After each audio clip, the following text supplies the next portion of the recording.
పృథ్వీ గారు మాట్లాడే గ్యాప్లో అలీ గారి పర్సు ఖాళీ చేసేసాం ఇక్కడ అందరం కలిసి. ధనరాజు గారు పుణ్యమా అని ఆయన పర్సులో ధనం అంతా మాయం. సార్ అదే చేత్తో మా డైరెక్టర్ గారికి కూడా ఒక నోట్ ఇచ్చేస్తే, ఇగో చాలా కాలం తర్వాత గ్యాప్ తర్వాత ఆయన వస్తున్నారు, బోలెడంత సక్సెస్ రావాలి, లేదంటే ఇదిగోండి. అన్న అన్న అన్న మీరు ఎంతమందికి దాంట్లో ఇంకా 9,800 నేను వందలు తెచ్చుకుంటే బాగుండేది. అది అది ఆ అంటే ఇదే స్టేజ్ మీద లయ్యా గారికి మీరు 500 రూపాయలు నోట్ ఇచ్చారు. అప్పటి నుంచి ఆవిడ టప్ప టప్ప టప్ప కంబ్యాక్లో కొట్టేస్తున్నారు కదా, అందుకని. అంటే నేను సెంటిమెంట్గా ఇచ్చాను. ఆవిడే నాకు ఒకరోజు ఫోన్ చేసి, సార్ మీరు ఏ టైంలో ఇచ్చారో తెలియదు కానీ 6 సినిమాలు చేస్తున్నాను సార్ నేను అన్నారు. నిజంగా చాలా ఆనందం వేసింది. ఇంకేం కావాలండి ఒక యాక్టర్కి. ఈసారి ఇట్లాంటి ఫంక్షన్కి వస్తున్నప్పుడు ఖచ్చితంగా తీసుకోవాలి. 1,00,000 రూపాయలు తెచ్చుకుంటాను. లైన్ పెడతాం ప్లీజ్, లైవ్ వెళ్తుందన్న, బాగోదు ఇచ్చేయనన్న. మనం ఎప్పుడు ఆర్టిస్టులు ఇచ్చుకున్నాం కానీ మీడియాకి ఎప్పుడైనా ఇచ్చామన్నా మనం? వద్దంటావా? పాప మనల్ని ఎంత ఎంకరేజ్ చేస్తారన్న ఒక్కది. సర్లే నెక్స్ట్ టైము అన్నా మీడియాకి. Thank you. ఫన్ అంటేనే అలీ గారు ఉండాలి. అలాంటిది బిగ్ ఫన్ అన్నప్పుడు ఇంకా అసలు అలీ గారి సార్ ఒక్క రెండు బాబు మళ్ళీ చెప్పండి బాబు. పాత్రికా మిత్రులకి, మీడియా సోదరులకి, ఇక్కడికి వచ్చిన అతిథులందరికీ నమస్కారం. వేదిక మీద ఉన్న నా మిత్రుడు శ్రీకాంత్, అంటే మిత్రుడు కాదు, మేము చెన్నై నుంచి బ్యాచిలర్స్గా కంటిన్యూ అవుతూ తర్వాత నన్ను అన్న అని పిలిచేది. ఊహ తను స్క్రీన్ నేము, తను ఒరిజినల్ నేము ఉమా మహేశ్వరి. తను ఎప్పుడైతే వీళ్ళిద్దరికి మ్యారేజ్ అయిందో అక్కడి నుంచి మేము దాదాపు 30 సంవత్సరాల నుంచి బావ అని పిలుచుకుంటాం. సో అట్లాంటి వ్యక్తి ఈ రోజున మిస్టర్ మిడిల్ క్లాస్. ఈ మిస్టర్ అనే పదం చాలా పెద్ద హిట్. ఒక మిస్టర్ పెళ్ళం అవ్వచ్చు, మిస్టర్ పర్ఫెక్ట్ అవ్వచ్చు, అలాగే ఇప్పుడు మిస్టర్ మిడిల్ క్లాస్.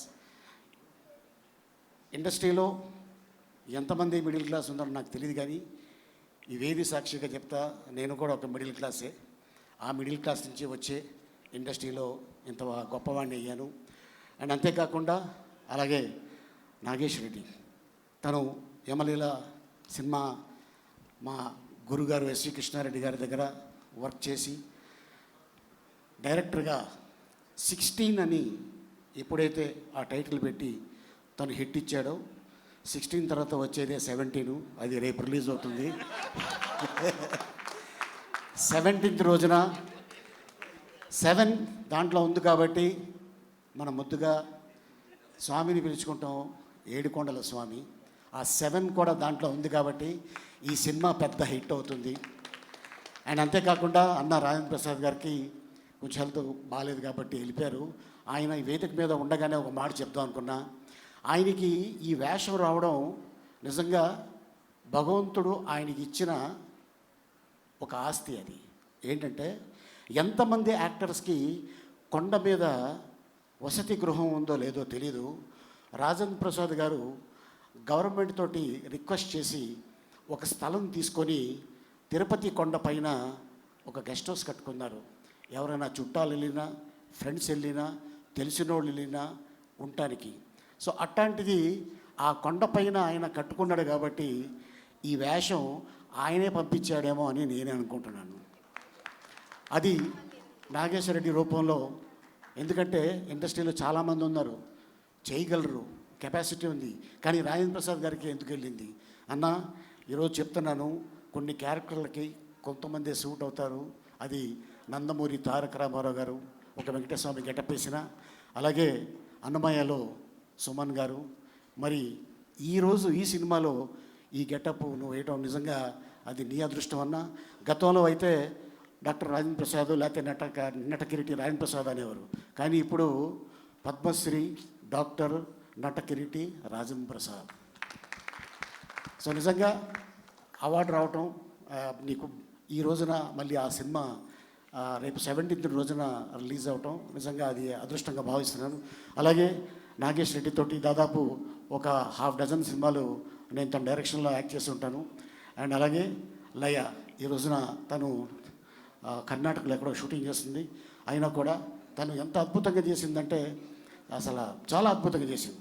అండ్ అలాగే నిర్మాతలు చందు గారికి, అలాగే వారి ఫ్రెండు, అలాగే ఎవరైతే ఈ సినిమాకి సహకరించారో వాళ్ళందరికీ ధన్యవాదాలు తెలుపుతాను. అలాగే సాయి కార్తిక్ గారు మ్యూజిక్ చాలా బాగా చాలా అద్భుతంగా చేశారు. అండ్ అలాగే మా అంజీ కెమెరామెన్, ఇక తను ఏ విధంగా చేస్తే బాగుంటుంది అని తను ఈ సినిమాలో చేయడం జరిగింది. అలాగే అశోక్ అన్న, అలాగే చిట్టి, ధనరాజ్, కరుణ, ఇక చాలామంది ఈ సినిమాలో, రఘుబాబు అన్న, నేను దీంట్లో డాక్టర్ వేషం నాకు ఇచ్చి ఉన్నారు. ఈ సినిమాలో కథ అనేది చాలా అద్భుతం. ఒక మిడిల్ క్లాసు ఒక మనిషి ఎంతసేపు భగవంతుడిని తరిస్తూ ఉంటాడు. అంటే నన్ను నమ్ముకున్నాడు కాబట్టి వీడికి నేను ఏం చేయగలను అనే ఒక అద్భుతమైన ఒక పాయింట్ తీసుకొని నాగేష్ రెడ్డి ఈ రోజున ఇంత అద్భుతమైన సినిమా చేయడం నిజంగా చాలా ఆనందంగా ఉంది. డెఫినెట్గా ఇది ప్రజలు ఆదరిస్తారు. అండ్ డెఫినెట్గా ఇట్లాంటి ఈ సినిమా పెద్ద హిట్ అయ్యి నాగేష్ రెడ్డి మళ్ళీ పూర్వ వైభవం రావాలి, నిర్మాతలకి మంచి డబ్బు రావాలి. దయచేసి థియేటర్లో ఈ సినిమా చూడండి. Thank you so much. God bless you. Thank you sir, thank you very much. So ఇప్పుడు స్క్రీన్